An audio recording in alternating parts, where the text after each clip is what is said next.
ಕನ್ನಡ ಚಿತ್ರರಂಗದಲ್ಲಿ ಇತ್ತೀಚೆಗೆ ಗಂಭೀರ ಚರ್ಚೆಗೆ ಕಾರಣವಾಗಿರುವ ವಿಷಯವೊಂದು ದೊಡ್ಡ ಮಟ್ಟದ ಅಭಿಯಾನವಾಗಿ ರೂಪಾಂತರಗೊಂಡಿದೆ.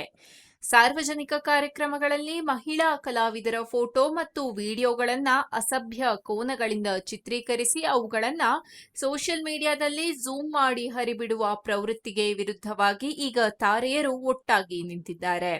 ಈ ಅಭಿಯಾನಕ್ಕೆ ಚಾಲನೆ ನೀಡಿದವರು ಕಾಂತಾರ ಖ್ಯಾತಿಯ ನಟಿ ಸಪ್ತಮಿ ಗೌಡ. ಅವರು ಮೊದಲು ಈ ವಿಚಾರವನ್ನ ಪ್ರಶ್ನಿಸಿ ಇದು ಸರಿಯೇ ಎಂದು ಸ್ಪಷ್ಟವಾಗಿ ಕೇಳಿದ ಕ್ಷಣದಿಂದಲೇ ಚರ್ಚೆ ಶುರುವಾಯಿತು. ಸಪ್ತಮಿ ಮಾತಿಗೆ ತಕ್ಷಣ ಬೆಂಬಲ ಸೂಚಿಸಿದವರಲ್ಲಿ ನಟಿ ರಮ್ಯಾ ಕೂಡ ಇದ್ದರು. ನಂತರ ಇನ್ನಷ್ಟು ಕಲಾವಿದರು ಧ್ವನಿ ಎತ್ತಿದರು. ಆದರೆ ಈ ವಿಚಾರಕ್ಕೆ ದೊಡ್ಡ ತೂಕ ನೀಡಿದ ಕ್ಷಣ ಯಾವುದು ಅಂದ್ರೆ ದೊಡ್ಡ ಮನೆಯವರೇ ಮುಂದೆ ಬಂದು ಬೆಂಬಲ ಸೂಚಿಸಿದ್ದು. ಹೌದು, ಶಿವರಾಜ್ ಕುಮಾರ್ ಮತ್ತು ಯುವರಾಜ್ ಕುಮಾರ್ ಈ ಅಭಿಯಾನಕ್ಕೆ ಬೆಂಬಲ ಸೂಚಿಸಿದ್ದಾರೆ. ಈ ಕಾಲದಲ್ಲೂ ಹೆಣ್ಣು ಮಕ್ಕಳನ್ನ ಗೌರವಿಸಿ ಎಂದು ಹೇಳಬೇಕಾದರೆ ಅದು ನಮ್ಮ ದೌರ್ಭಾಗ್ಯ ಎಂದು ಶಿವರಾಜ್ ಕುಮಾರ್ ಬೇಸರ ವ್ಯಕ್ತಪಡಿಸಿರುವುದು ಸಾಕಷ್ಟು ಜನರ ಮನಸ್ಸಿಗೆ ತಟ್ಟಿದೆ. ಸಮಸ್ಯೆ ಏನು ಅಂದ್ರೆ ಸಿನಿಮಾ ಇವೆಂಟ್ಗಳಿಗೆ ಹೋಗುವ ಕೆಲ ಪ್ಯಾಪರಾಜಿಗಳು ಅಥವಾ ಯೂಟ್ಯೂಬ್ ಚಾನೆಲ್ಗಳು ನಟಿಯರನ್ನ ಉದ್ದೇಶಪೂರ್ವಕವಾಗಿ ಅಸಭ್ಯ ಕೋನಗಳಿಂದ ಚಿತ್ರೀಕರಿಸ್ತಾರೆ. ಸಾಮಾನ್ಯ ವಿಡಿಯೋ ಸಾಕಾಗೋದಿಲ್ಲ ಎಂಬಂತೆ ದೇಹದ ಭಾಗಗಳ ಮೇಲೆ ಝೂಮ್ ಮಾಡಿ ನಂತರ ಅದನ್ನ ಎಡಿಟ್ ಮಾಡಿ ಸೋಷಿಯಲ್ ಮೀಡಿಯಾದಲ್ಲಿ ಹಾಕ್ತಾರೆ. ವ್ಯೂಸ್, ಲೈಕ್ಸ್, ಫಾಲೋವರ್ಸ್ಗಾಗಿ ಈ ಮಟ್ಟಗೆ ಇಳಿಯುವುದೇನು ಎಂಬ ಪ್ರಶ್ನೆ ಈಗ ಎದ್ದಿದೆ. ನಾವು ಇಲ್ಲಿ ನಮ್ಮ ಕಲೆಗಾಗಿ ಬಂದಿದ್ದೇವೆ, ನಮ್ಮ ಸಿನಿಮಾಕ್ಕಾಗಿ ಬಂದಿದ್ದೇವೆ. ದೇಹದ ಮೇಲೆ ಫೋಕಸ್ ಮಾಡೋದೇನು ಎಂದು ನಟಿಯರು ಪ್ರಶ್ನಿಸಿದ್ದಾರೆ. ಇಲ್ಲಿ ಒಂದು ಮುಖ್ಯ ಅಂಶ ಗಮನಿಸಬೇಕು. ಚಿತ್ರರಂಗದಲ್ಲಿ ಮಹಿಳೆಯರ ವಿಷಯ ಬಂದಾಗ ಡಾಕ್ಟರ್ ರಾಜ್ಕುಮಾರ್ ಮತ್ತು ಡಾಕ್ಟರ್ ವಿಷ್ಣುವರ್ಧನ್ ಅವರ ಸ್ಪಂದನೆ ಎಂದಿಗೂ ವಿಶೇಷವಾಗಿದ್ದು. ಇಬ್ಬರೂ ಎಂದಿಗೂ ಸಂಸ್ಕಾರ, ಗೌರವ, ಮೌಲ್ಯಗಳ ಪ್ರತೀಕವಾಗಿ ಕಾಣಿಸಿಕೊಂಡಿದ್ದರು. ಅದೇ ಪರಂಪರೆಯನ್ನ ಡಾಕ್ಟರ್ ರಾಜ್ಕುಮಾರ್ ಕುಟುಂಬ ಮುಂದುವರಿಸ್ತಾ ಬಂದಿದೆ. ಶಿವರಾಜ್ ಕುಮಾರ್ ಮತ್ತು ಯುವರಾಜ್ ಕುಮಾರ್ ಈಗ ಮಹಿಳೆಯರ ಮೇಲಿನ ಅಸಭ್ಯ ವರ್ತನೆಯ ವಿರುದ್ಧ ಧ್ವನಿ ಎತ್ತಿದ್ದಾರೆ. ಇವರು ಸ್ಪಷ್ಟವಾಗಿ ಬೆಂಬಲ ಸೂಚಿಸಿರುವುದು ಈ ಅಭಿಯಾನಕ್ಕೆ ಮತ್ತಷ್ಟು ಶಕ್ತಿ ತಂದಿದೆ. ದೊಡ್ಡ ಮನೆ ಮುಂದೆ ಬಂದರೆ ಅದು ಕೇವಲ ಒಂದು ಅಭಿಪ್ರಾಯ ಅಲ್ಲ, ಅದು ಒಂದು ಸಂದೇಶ. ಗೌರವವೇ ಮೊದಲ ಆದ್ಯತೆ ಅನ್ನೋ ಸಂದೇಶ. ಚಿತ್ರರಂಗದಲ್ಲಿ ಮಹಿಳೆಯರು ಹಲವು ಸವಾಲುಗಳನ್ನ ಎದುರಿಸುತ್ತಲೇ ಬಂದಿದ್ದಾರೆ. ಅಭಿಮಾನಿಗಳ ಅತಿರೇಕ, ಟ್ರೋಲ್ಗಳು, ಡ್ರೆಸ್ ವಿಚಾರದಲ್ಲಿ ಟೀಕೆ ಇವೆಲ್ಲ ಹೊಸದಲ್ಲ. ಆದರೆ ಈಗ ಮೊದಲ ಬಾರಿಗೆ ಈ ವಿಷಯವನ್ನ ಬಹಿರಂಗವಾಗಿ ಹೇಳಿ ಇದನ್ನ ಸಹಿಸುವುದಿಲ್ಲ ಎಂದು ಒಟ್ಟಾಗಿ ನಿಂತಿದ್ದಾರೆ. ಇದು ಒಂದು ತಿರುವಿನ ಬಿಂದು ಆಗಬಹುದು.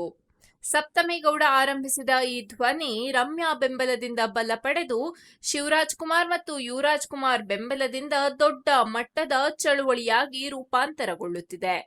ಮುಂದೆ ಇನ್ನಷ್ಟು ನಟ ನಟಿಯರು ಕೈ ಜೋಡಿಸುವ ಸಾಧ್ಯತೆ ಇದೆ. ಯುವರಾಜ್ ಕುಮಾರ್ ತಮ್ಮ ಇನ್ಸ್ಟಾಗ್ರಾಂ ಪೋಸ್ಟ್ ನಲ್ಲಿ ಕಲಾವಿದರನ್ನ ವಸ್ತುವಿನಂತೆ ಬಿಂಬಿಸುವುದು ಸಂಪೂರ್ಣ ಅಸ್ವೀಕಾರಾರ್ಹ ಎಂದು ಸ್ಪಷ್ಟವಾಗಿ ಹೇಳಿದ್ದಾರೆ.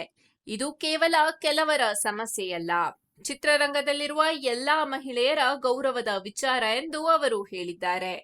ಈ ಪೋಸ್ಟ್ ಅನ್ನ ಸಪ್ತಮಿ, ರಮ್ಯಾ ಸೇರಿದಂತೆ ಹಲವರು ಶೇರ್ ಮಾಡಿದ್ದು ಅಭಿಯಾನಕ್ಕೆ ಒಗ್ಗಟ್ಟು ತೋರಿಸಿದ್ದಾರೆ. ಸೋಷಿಯಲ್ ಮೀಡಿಯಾ ಬೆಳವಣಿಗೆ ಒಳ್ಳೆಯದು ಹೌದು, ಆದರೆ ಅದೇ ಸಮಯದಲ್ಲಿ ದುರುಪಯೋಗವೂ ಹೆಚ್ಚಾಗಿದೆ. ಈಗ ಎಲ್ಲರ ಕೈಯಲ್ಲೂ ಕ್ಯಾಮೆರಾ ಫೋನ್ ಇದೆ. ಸೆಲೆಬ್ರಿಟಿ ಕಂಡಾಕ್ಷಣ ವಿಡಿಯೋ ಮಾಡುವುದು, ಅದನ್ನ ಎಡಿಟ್ ಮಾಡಿ ಮತ್ತಷ್ಟು ಸೆನ್ಸೇಷನಲ್ ಆಗಿ ತೋರಿಸುವುದು ಸಾಮಾನ್ಯವಾಗಿದೆ. ಅದರಲ್ಲೂ ಎಐ ಬಳಸಿ ಡೀಪ್ ಫೇಕ್ ಫೋಟೋ, ವಿಡಿಯೋ ಸೃಷ್ಟಿಸಿ ವೈರಲ್ ಮಾಡುವ ಘಟನೆಗಳು ಕೂಡ ನಡೆಯುತ್ತಿವೆ. ಇದು ಕೇವಲ ಖಾಸಗಿ ಜೀವನದ ಉಲ್ಲಂಘನೆಯಲ್ಲ, ವ್ಯಕ್ತಿಯ ಗೌರವಕ್ಕೆ ನೇರ ಧಕ್ಕೆ. ಒಟ್ಟಾರೆ ನೋಡಿದರೆ ಸೆಲೆಬ್ರಿಟಿಗಳು ತಮ್ಮ ಮುಖ, ದೇಹ, ಉಡುಪು ಎಲ್ಲದರಲ್ಲೂ ಕಾಳಜಿ ವಹಿಸ್ತಾರೆ. ಅದು ಅವರ ವೃತ್ತಿಯ ಭಾಗ. ಆದರೆ ಅದನ್ನೇ ನೆಪ ಮಾಡಿಕೊಂಡು ಅವರನ್ನೇ ವಸ್ತುವಿನಂತೆ ಪ್ರದರ್ಶಿಸುವುದು ಯಾವತ್ತೂ ಸರಿಯಲ್ಲ. ಮಹಿಳಾ ಕಲಾವಿದರ ಸಾಧನೆ, ಅಭಿನಯ, ಪರಿಶ್ರಮ ಇವೆಲ್ಲವನ್ನ ಬದಿಗಿಟ್ಟು ಕೇವಲ ದೇಹದ ಮೇಲೆ ಫೋಕಸ್ ಮಾಡುವ ಮನೋಭಾವನೆಯ ವಿರುದ್ಧವೇ ಈಗ ಈ ಹೋರಾಟ. ಜನಸಾಮಾನ್ಯರಿಗೂ ಇಲ್ಲಿ ಒಂದು ಸಂದೇಶ ಸ್ಪಷ್ಟವಾಗಿದೆ. ಸೆಲೆಬ್ರಿಟಿಗಳಾದರೂ ಅವರು ಮೊದಲು ಮಾನವರು. ಗೌರವ ಕೊಡುವುದು ನಮ್ಮ ಕರ್ತವ್ಯ. ಲೈಕ್ಸ್, ವ್ಯೂಸ್ಗಾಗಿ ಯಾರದ್ದೋ ಗೌರವ ಹಾಳು ಮಾಡೋದು ಯಾವತ್ತೂ ಒಪ್ಪುವಂತಹದ್ದಲ್ಲ. ಈ ಅಭಿಯಾನ ಎಷ್ಟು ದೂರ ಹೋಗುತ್ತೆ ಎಂಬುದು ನೋಡಬೇಕಿದೆ. ಆದರೆ ಈಗಾಗಲೇ ಒಂದು ವಿಷಯ ಸ್ಪಷ್ಟ. ಕನ್ನಡ ಚಿತ್ರರಂಗದಲ್ಲಿ ಮಹಿಳೆಯರ ಗೌರವದ ವಿಷಯದಲ್ಲಿ ಇನ್ನು ಮೌನ ಇರೋದಿಲ್ಲ. ಒಟ್ಟಾಗಿ ನಿಂತು ಪ್ರತಿಕ್ರಿಯಿಸುವ ಕಾಲ ಬಂದಿದೆ.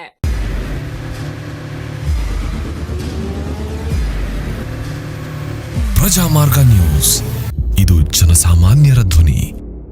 ನಮಸ್ಕಾರ. ನೀವು ನೋಡ್ತಾ ಇದ್ದೀರಾ ಪ್ರಜಾಮಾರ್ಗ ನ್ಯೂಸ್. ರಾಷ್ಟ್ರದ ರಾಜ್ಯದ ರಾಜಕೀಯದ ಬಗ್ಗೆ ಹೆಚ್ಚಿನ ಸಿನಿಮಾ ಅಪ್ಡೇಟ್ಗಳಿಗಾಗಿ ಫಸ್ಟ್ ಲೈಕ್ ಮಾಡಿ, ಸಬ್ಸ್ಕ್ರೈಬ್ ಆಗಿ, ಹಾಗೆ ಫಾಲೋ ಕೂಡ ಮಾಡಬೇಕು.